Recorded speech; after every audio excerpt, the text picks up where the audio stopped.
Hello everyone, good morning. कशा आहात सगळे? तर आज बनवूया डोमेस्टिक ॲनिमल्सचा प्रोजेक्ट. त्यासाठी इथे एक मी बॉक्स घेतला होता आणि त्याच्या असे कार्डबोर्ड्स मोकळे करून घेतलेले आहेत अशा पद्धतीने, आणि पूर्ण कट केलेलं नाही आहे. तर एक जो भाग फोल्ड करायचा असतो तो मी तसाच राहू दिला आहे, जेणेकरून आपल्याला मोठा कार्डबोर्ड मिळेल. आणि दोन असे कट करून ते एकमेकांवर चिटकवून घेतले आहे. पण आता चिटकवण्यासाठी भरपूर ग्लू लागतो आणि ते वाकलेले होते, त्यामुळे व्यवस्थित राहत नव्हते. त्यासाठी मी आता त्या बॉक्सला असलेल्या स्टॅपलच्या ज्या पिना असतात त्या काढून घेतल्या आहे आणि अशा पद्धतीने ते स्टॅपल करून घेतलं आहे, कारण आपल्याकडे एवढं मोठं स्टॅपल नसतं, त्यामुळे म्हणून मग अशा पद्धतीने ते सिक्युअर करून घेतलं आहे. आता अशा पद्धतीने मी भरपूर स्टॅपलच्या पिना मारून घेतलेल्या आहेत.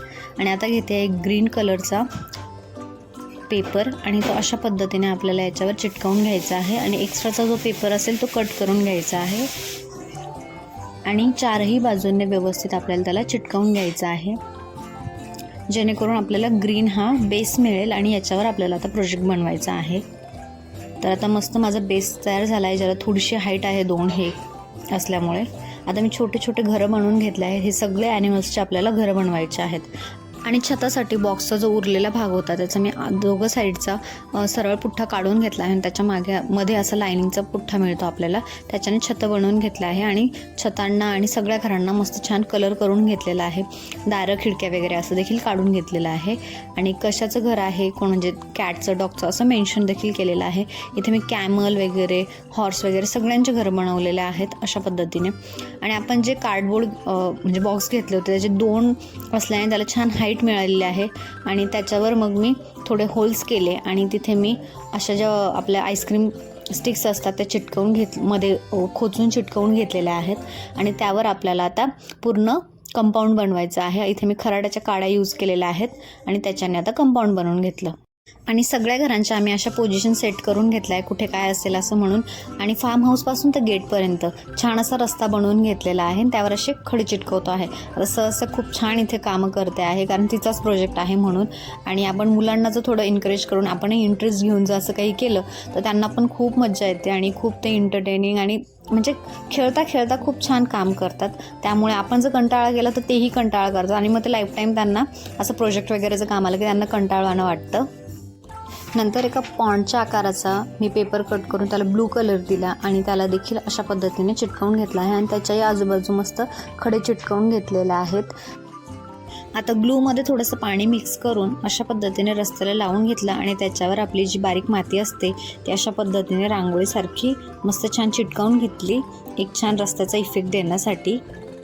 आणि इथे चिटकवायचे जे काही कामं होते ते मी फक्त ग्लू लावून देत होती आणि खडे किंवा माती आणि सगळे घरं वगैरे चिटकवायचे सगळे कामं सहसाने केले होते. आणि हे चिटकवता ती कोणाचं घर चिटकवते, तिथे कोण राहतं, काय खातं, त्याच्या पिलूला काय म्हणतात, नंतर त्याच्या मेल फिमेलला काय म्हणतात, हे सगळं सहसाने एकदम छान लर्न करून घेतलं. कारण ही ॲक्टिव्हिटी करत होतो त्यात तिचं छान लर्निंग झालं आणि तिला झोपेत जरी विचारलं तरी ती सांगू शकते, असं तिचं छान लर्न झालं आहे. आता इथे आम्ही मॉडेल बनवलं होतं, त्याचाच आम्हाला चार्ट पण बनवायचा होता. आणि जे आमच्याकडे ॲनिमल्स नव्हते ते आम्ही इथून कट करून चिटकवणार होतो मॉडेलवर.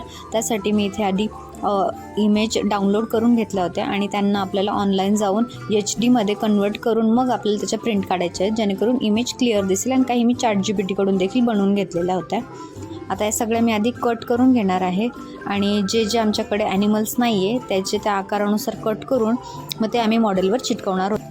आणि इथे मी डोमेस्टिक ॲनिमल्सशी रिलेटेड सगळ्या इन्फॉर्मेशनच्या प्रिंटआउट काढलेल्या होत्या. जसं की पहिले म्हणजे डोमेस्टिक ॲनिमल्स म्हणजे काय, त्यांचे मेल फिमेल यंग वन्स आणि त्यांचे आपल्याला बेनिफिट्स काय, की ते आपल्याला देतात काय, ते काय खातात, ते कुठे राहतात, अशा सगळ्या प्रिंटआउट्स मी काढलेल्या होत्या.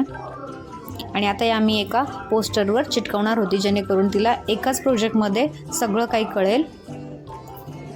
आणि हे जर दुकानावर घ्यायला गेलात तर सगळ्याच इन्फॉर्मेशनशी रिलेटेड तुम्हाला स्टिकर मिळतील असं नाही आहे. त्यामुळे बेटर ऑप्शन की तुम्ही ऑनलाईन डाउनलोड करून घ्या आणि त्याला HD नक्की कन्वर्ट करा, तरच ते क्लिअर येतात, नाही तर मध्ये ब्लर इमेज दिसते. आणि एवढ्या सगळ्या प्रिंटआउट्स मी फक्त 30 रुपयात काढलेल्या आहेत. तर एवढ्या स्वस्त तुम्हाला स्टिकर जर घ्यायला गेले तर अजिबात मिळणार नाही. तर बेटर वे तुम्ही असंच काढा. आता आम्ही मॉडेलवर जे ॲनिमल्स आमच्याकडे होते ते ॲज इट इज चिटकवून घेतले. आणि त्यानंतर जे आमच्याकडे नव्हते ते आम्ही त्याचे स्टिकर असे कट करून अशा पद्धतीने चिटकवून घेतले. तर चिटकवताना काय करायचं, खालचा भाग थोडासा फोल्ड करायचा, जेणेकरून ते आपल्याला असेच्या असे उभे दिसतील चिटकवल्यानंतर अशा पद्धतीने. नंतर आम्ही भरपूर गोष्टी इथे चिटकवल्या आहेत, जसं की ग्रास, मोठे मोठे ट्रीज आणि झाडांवर बसलेले बटरफ्लाईज, पॉन्डमध्ये डक्स आणि आम्ही हे प्राणी काय खातात ते देखील चिटकवलं आहे, जसं की कॅट फिश खाते तर तिच्या खालीच आम्ही फिश वगैरे चिटकवलेली आहे.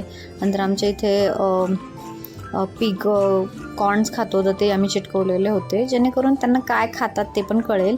आणि ही साधारण स्क्विरल आम्ही अशीच चिटकवली होती जी आमच्याकडे होती म्हणून.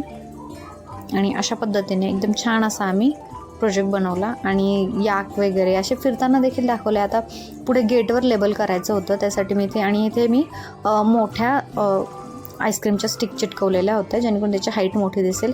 आणि एका प्रिंटवर मला असं छान असं मिळालेलं होतं, प्रिंट काढतानाच आलेलं होतं, ते मी इथे चिटकवलं होतं. आणि आता जवळपास आमचा प्रोजेक्ट झालेला होता, तर एकदा पूर्ण प्रोजेक्ट बघून घेऊ की आम्ही कसा प्रोजेक्ट बनवला आहे असं. आता इथे सुरुवातीलाच होते याक, त्यानंतर होते पिग आणि शिप आम्ही एकाच याच्यात ठेवलेले होते, त्याच्यानंतर होत्या हेन, त्याच्यानंतर एका झाडाखाली होते याक जे झाडाखाली राहू शकतात म्हणून. मग नंतर होतं हॉर्सचं घर आणि एक बाहेर होता, नंतर कॅटचं, नंतर डॉगचं आणि हे सहस्याचं फार्म हाऊस. त्यानंतर आम्ही ट्रीज लावलेले होते, त्यानंतर इथे पिजन्स होते आणि नंतर इथे एक गोठा होता, त्याच्यामध्ये काऊ बुल वगैरे असं सगळं होतं. ही स्क्विरल अशी रँडम आम्ही लावलेली होती कारण बाहेर असते म्हणून. रॅबिट्स होते आणि असं एक पूर्ण लुक झाला आमच्या प्रोजेक्टचं. आणि इथे गोठ्यावर आम्ही झाडाची सुकलेली पानं लावलेली होती. आता फक्त एकच राहिलं होतं, ते म्हणजे सहस्याचं प्रोजेक्टला नाव टाकायचं आणि ते आम्ही देखील लावलं इथे दोघांनी मिळून. नंतर मॉडेलशी रिलेटेड सगळी इन्फॉर्मेशन मी सहसाला एका पोस्टरवर लिहून दिलेली होती आणि ती जी की मी ChatGPTकडून घेतली होती की 3 वर्षाच्या मुलांना समजेल अशा लँग्वेजमध्ये मला कन्वर्ट करून दे म्हणून. आणि ते सहसाला सगळं समजलं देखील की प्रोजेक्ट नेमका माझा काय आहे म्हणून. आणि नंतर होता एक्झिबिशन डे आणि त्या दिवशी सहसा खरंच छान एक्सप्लेन करत होती तिच्या एजनुसार. आणि इथे होते तिचे फ्रेंड्स वगैरे आणि ती छान एक्सप्लेन करत होती. व्हिडिओ आवडला असेल तर लाईक, शेअर आणि सबस्क्राईब करायला विसरू नका.